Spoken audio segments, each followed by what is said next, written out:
As one of the female lawmakers in the Albany County Legislature, Wanda Willingham is in her element when she is advocating for others.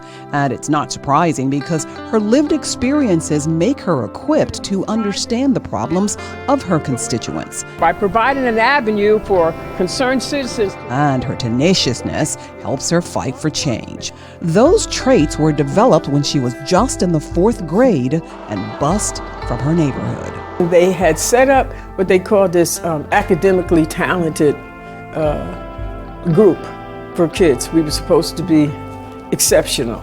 At this school, she learned French, critical thinking, and the importance of college. But the biggest gift the school afforded her was confidence.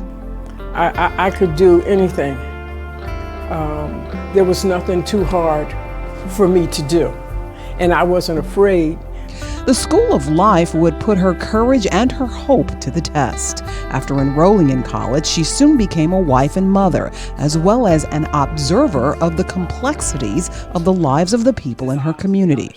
People living along Henry Johnson Boulevard in Albany, which in the late 80s and early 90s rapidly deteriorated. One Saturday afternoon, sitting on the steps, with the kids, and these two guys came running around the corner, and the one had a gun out. Willingham says because of crime, violence, and drugs, she had to confront drug dealers one day.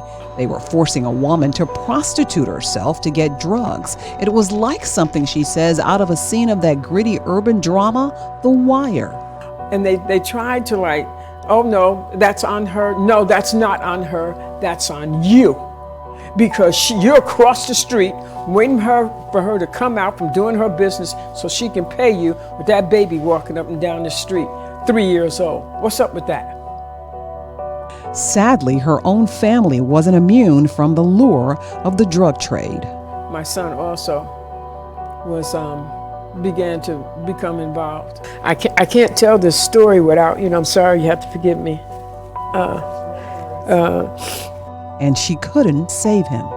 My son was laying in the park on the ground in Arbor Hill Park, and he had been shot, and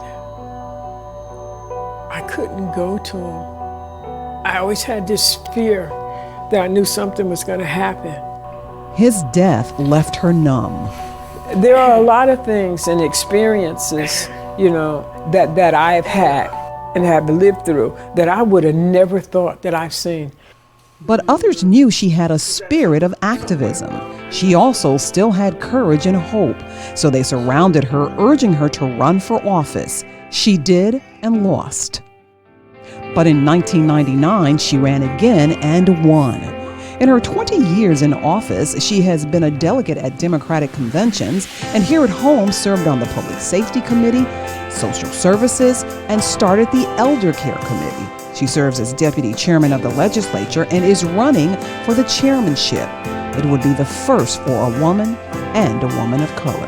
And I'm doing it because I realize that this perspective that I have, I've had to deal and understand the same needs that somebody has in Cohoes or Waterville or the Hill Towns.